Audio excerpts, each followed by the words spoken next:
Namaskar. My name is Dr. Alok Roy. I'm a chairman of Medica Group of Hospitals, and I'm also chair for the FICCI for the country in healthcare services. The union budget is very important for healthcare, especially in view of pandemic which the country has faced in last 2.5 years. There has been enormous deaths. There has been sickness. There has been fear. There has been lockdown. So what has emerged very clearly that health is prerequisite for anything in the world to happen. For humanity, for human race to survive, they have to be healthy first. Then only they can be educated, they can be rich, they can be knowledgeable, they can become something if they are healthy only. So the expecting a budget, we want what has been proved by healthcare deliverers in this country, both government and private, very clearly demonstrated that we can work together. Healthcare system, when it is required, immaterial, whether it's government or public or private, it serves the same people who live in this country.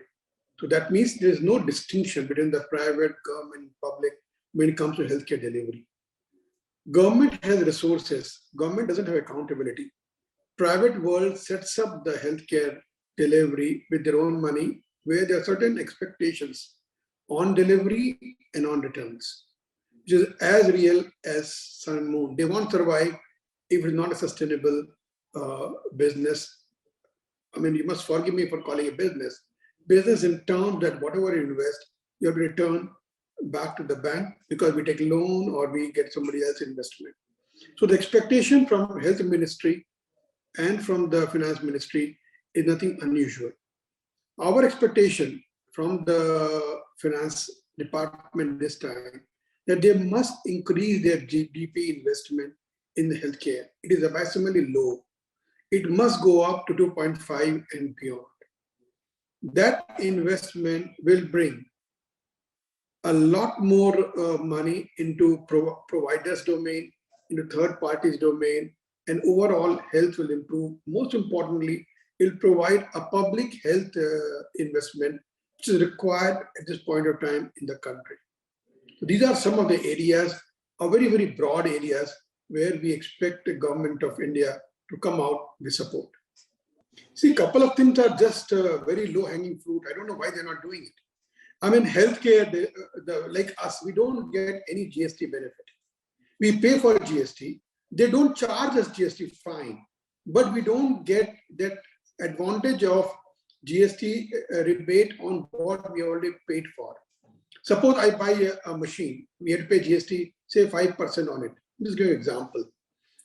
If I get reimbursement for the GST paid, then I can pay it back to the people and reduce the cost. That's one very strong way of reducing the cost, which hasn't happened so far, number one. Number two, government must encourage us by giving us support in public-private partnership. See, the biggest building and the many such facilities are owned by government, which are not providing any output. They are just sitting there. Government is biggest chaudhary of the land and buildings. If they share with us on a right terms, on a good terms, with public in mind, then we can certainly come out more in number, there will be more investment, and more people will get benefit. Third thing, that government keeps on cutting rates here and there without understanding the cost. See, one of the reasons why Ayushman Bharat has not picked up as well, as much as it should have been, because they have not done the costing. They don't know how much it costs for a particular test. Suppose, give a small example, certain operations, cost of operation is far more than what Ayushman Bharat or various state government is paying. So as a result, nobody does those operations in those rates. Nobody accepts Swasthya, or nobody accepts health for, with different names running in different states. Somewhere the name of Mother, Amrit, and Biju Kalyan Swasthya Yojana, and different states, different names they've given. But none of them have done a costing, how much cost to do it to a operation or the treatment. As a result, it's not widely accepted. So they are limited to either government or small hospitals which don't have quality or the output in them. As a result, the schemes are not accepted.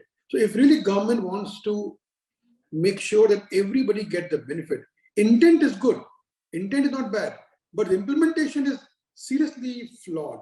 As a result, it has not picked up. So they need to really correct, do the costing and come up with advisories which are appropriate for their tests so it can be taken up. Government can take losses, but the private world which has borrowed money or invested their money, how do they take losses? Who will fulfill it? We don't have money coming from exchequers.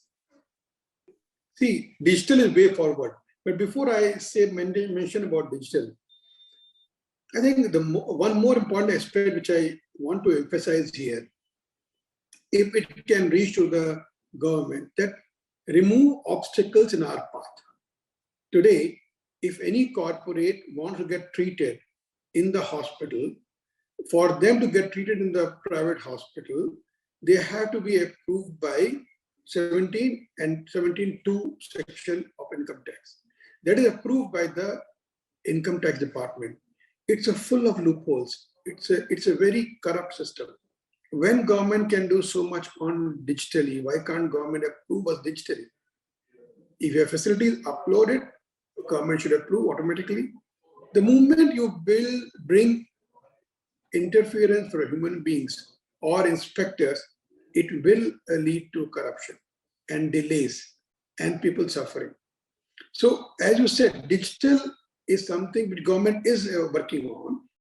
National Digital Health Mission, our PM has launched, and we have a lot of hope from this government, because this government, today you saw the disinvestment of Air India.